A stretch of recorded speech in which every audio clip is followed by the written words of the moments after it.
I always like to start off when I talk about the issues of marine litter, start off with this particular slide. This was taken in 1955, Life magazine, and it had a celebratory title saying, "Throwaway Living."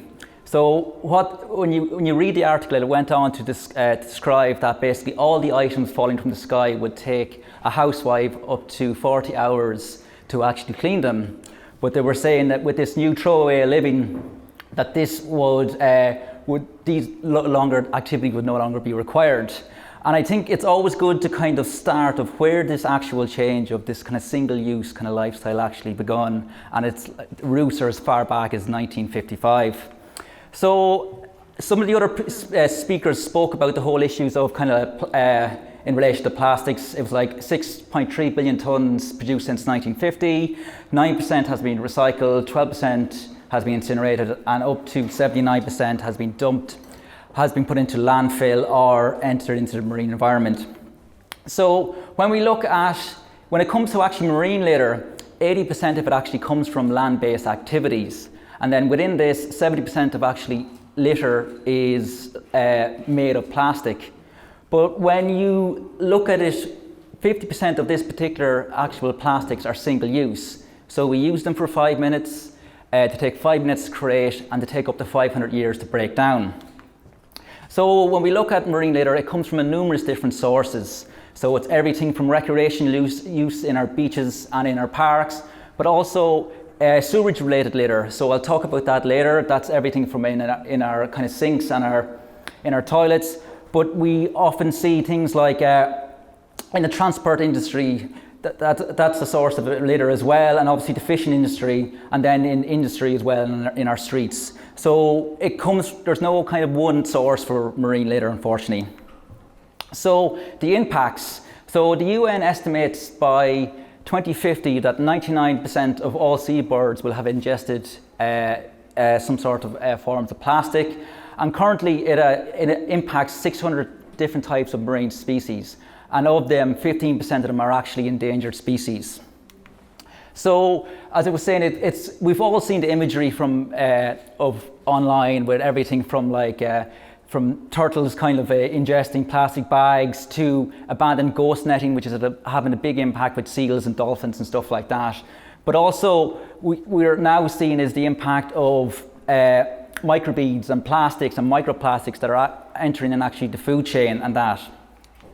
So when you look at it at a global impact, they estimated that up to 1 million seabirds are currently dying from the impact of marine plastics, but also up to 100,000 marine animals.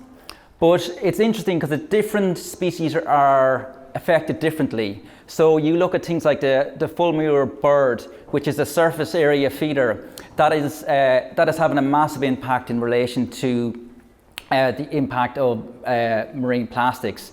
Some of the research, there's been a number of different studies, and up to 90% of specimens have ingested marine plastics and that. So unfortunately, it affects different species differently as well.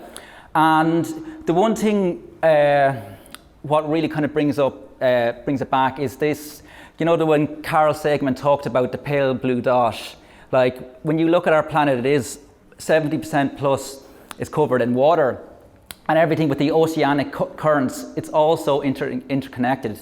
It's the same with like air pollution, same with marine pollution, everything is very much interconnected. And this particular story is quite interesting. Back in 1992, 22,000 ducks fell off a ship out in China, and these particular ducks have made their way all across our oceans into different ocean currents. And like 15 years later, 70,000 miles away, they've been showing up in British beaches. And that kind of shows you how this kind of is such a global issue. And we see it the whole time when we undertake our beach cleans with community groups. You would get loads of kind of material coming from Asia, coming from Africa and stuff like that. So it's very much a global issue. This particular, it's a very famous image. It's from Midway in Anatole, and that's it. It's from a nature reserve. So this is a very limited populated area, and it kind of just shows you the impact it's having. This is like in the middle of the Pacific, where it's far from inhabited areas. And yeah, this particular picture, I got this was taken last month. Victor Visco, I'm not pronouncing his name, but basically he went down 11 kilometers in the Mariana Trench, so it's the deepest part of the Pacific, deepest furthest ever down. And one of the first things he came across was a plastic bag. So unfortunately, this particular issue is having a massive, massive impact. Okay. I hope I didn't depress you so far. Okay, so this brings it into what we do in relation to this particular issue. So the Clean Coast program, it was first established in 2004, right? And what we do is we do a number of different initiatives and campaigns. And it's across, and it's everything. What we're trying to do is make a positive impact on the ground. It's about like celebrating our coast as well as looking after it. The way it works is we have 12 different staff located in 7 different locations around the coastline, and we have over 800 Clean Coast groups. So last year we estimated around 22,000 people engaged, 22,000 volunteers engaged with the programme, and we estimated that we removed about 286 tonnes of litter from our beaches. So the main work is with the actual Clean Coast groups. So they're everything from community groups to families, to scouts, to GAA clubs. They come from all cross sector, and it's all about getting people to adopt the area. It's like the things like with environmental issues. It's like the tragedy of the commons, and it's trying to get people to kind of give ownership of these particular areas and look after them. So some of the groups might go out like 2 or 3 times a year, and some of the groups might go out weekly or daily. So it very much whatever way they want to engage with the programme. We have 2 big calls to actions. So in Ireland, the baiting season runs from June to September, and what we do is we try to get as many groups out as possible. So a couple of weeks ago we had Clean Coast Week, and we had over 160 cleanups. But it's about celebration of the coast. So we had a number of different yoga events, marron grass planting, and it's trying to get people to get out there and enjoy the coast, because like if you love it, you'll protect it, is what we try to get out there. At the end of the baiting season, we have another event called the Big Beach Clean. This is trying to close the baiting season in Ireland. And what we do with this is, again, it's like we had 195 cleanups back in September last year. But we also do data litter surveys. So what we do is we link in with an organisation called Ocean Survey. They're an international organisation, and we do data litter surveys to see what's coming up in our beaches. So, question for the audience, right? This is the international top 10, the usual suspects as there's known. There's 2 particular items that don't show up on the Irish top 10 that shows up on the international top 10. Does anyone want to guess? Exactly. So it is the plastic bag. So the plastic bag levy was introduced in 2002, and it's led to a 95% reduction of the amount of plastic bags in the marine environment. And like that's an example of a kind of a top-down policy change making an impact on the marine environment. So internationally, it is always showing up. And it was interesting, I was reading the UN report there last year, or a couple of months ago, and they actually look at Ireland for that particular policy change as an exemplar model. So we also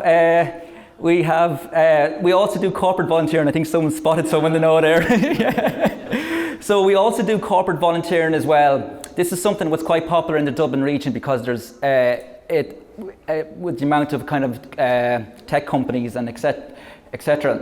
And last year we had over 1,200 volunteers that engaged with the corporate volunteering, and we removed over 8 tonne. But what we do as well is companies make donations on behalf to the actual Clean Coast programme.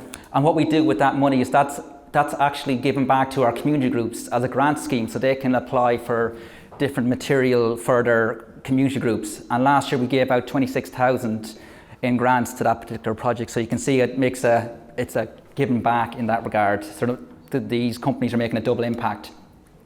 And as well, we also groups might start off with beach cleaning, but then they kind of establish and go on to something else. So it's very much about building social capital. It's about empowering these groups to kind of move on to the next project. So they might go into engage with the local authority about beach management. They might start undertaking kind of conservation projects. So we in our work try to empower these groups as well. So the importance of building social capital, and there's so many spin-offs from that. But one of the other projects we work on is called the Green Coast Award, and what this particular award, it is for kind of like beaches that don't have the facilities that the blue flags would have, but they have excellent water quality. But what they would have to do is have to have an active community group that have adopted the area. So we try to kind of, education is very much a part of our work as well. So each year we have like road shows, and we also have the Ocean Heroes Award. What we try to do is basically celebrate our Clean Coast groups, because we have some fantastic groups, and just try to award the work they're doing. And as again, we run this photography competition as well called the Love Your Coast competition. It's in our 10th year, and it's fantastic. Again, I know I'm reiterating again, but it's all about getting people to appreciate what beautiful coastline we have. And it's interesting, like I'm an Offaly man originally, so you're wondering what a Midlander would have a clue about the coast. But once I started working in this particular role, I was just blown away by even the Dublin coastline. It's sometimes undiscovered that people don't know actually what's on their doorstep. So our campaigns, so what we do, we have a number of different campaigns with our 2-minute beach clean, think before you flush, beat the microbeads. And it's very much about behavioural change, trying to kind of empower people to make positive actions. So the 2-minute beach clean, this is very much about micro volunteerism. So basically get people to make small actions, when they're down the beach, spend 2 minutes doing cleanups. It's quite a hipster thing to do as well, because there's a social media aspect to it. And so we have these things, these 2-minute beach clean boards dotted around Ireland, and you get litter pickers and bags from that. You just undertake a cleanup when you're walking along the beach, because generally sometimes people just don't have the time to spend 2 or 3 hours on a Saturday and stuff like that, and then they can come and go as they please. The Think Before You Flush campaign is in conjunction with Irish Water, and this is trying to highlight the whole issues of sewage related litter. So unfortunately people sometimes treat our toilets like they're bins, but that's not, unfortunately there's only 3 things that should go into toilets. Everything else should go into bins. I won't explain which 3 are, but I'll leave that to you guys. But there's one thing as well, what we see on the ground is this big impact that wet wipes are having. They're an absolute scourge on their. A lot of companies are saying that these particular items are flushable when they're not. They're made from plastic fibres, and they're making a massive impact on our marine environment. And unfortunately they're flowing through the wastewater treatment plants. So please, please, please never put them into the toilets. But it's interesting as well, what you might have noticed as well, the cotton butt sticks. Traditionally cotton butt sticks would have been come in plastic. They were originally cardboard, and then they were plastics, and now they've reverted back to cardboard again. And that's an example of a kind of a grassroots-led campaign, so a bottom-up approach. So the kind of message I'm trying to get to here is there's no silver bullet to all these particular issues. There's many approaches to kind of tackle this particular issue. So we have a kind of a heavy social media presence as well. So we try to kind of highlight particular issues. We some of our hashtags like hashtag retro rubbish. And it's interesting when you look at the issues, or when you look at the issues of marine plastics and plastics in general, 15% of the total amount is what we see on our beaches. The other 15% is in the water column, and then the last 70% is actually on the seabed. So anytime there's storm surges, we get a lot of this historical litter that ends up on our beaches, so we can get to see what the impacts are. So one of the previous speakers was talking about the connection from the environment and mental health, and this is one thing we definitely see. I'm now an avid sea swimmer myself, from this particular role. But what we've done is we tried to engage with other avenues. So we engaged with the first Fortnite festival to have a sea swimming event, and these are kind of like just different ways to kind of engage in this particular issue rather than you're bad, you shouldn't do that. So just trying to spin it in a more positive way. And also using the arts to highlight this particular issue.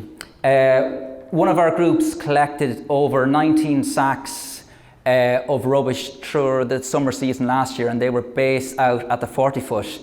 And this is trying to highlight the whole issue of fast fashion, which is also having a big impact now on our marine environment. So this particular art exhibit, we've done it with IADDT and Dunleary Rathdown, and it was a very, very successful, and it was a powerful way of just highlighting what is washing up in our beaches or what is actually being left behind irresponsibly. Okay, so just outside of our work, one or two things I wanted to highlight just quickly. So it's interesting, about 2 years ago, Blue Planet came out, and that was a massive awareness raising about the whole issues of marine plastics. There was definitely got a lot more people aware on it. Last year, single use was the Collins English Dictionary year of the word, so it shows you like it's a lot more getting in traction. And then you can see other organisations are trying to push plastics to be classified as a hazardous waste.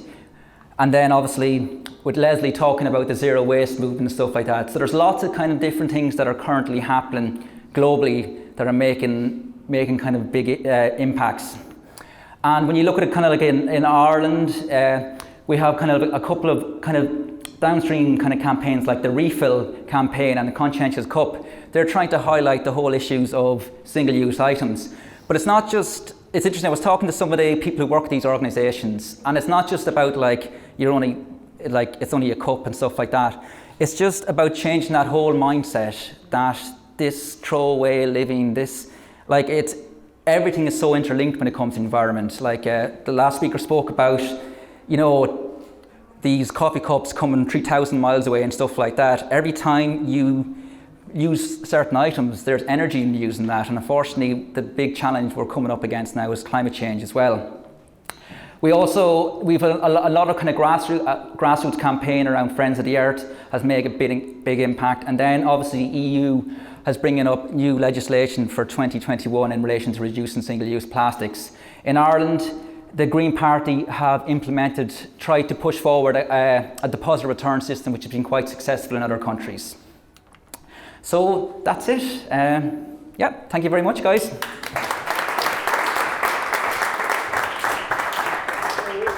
Oh.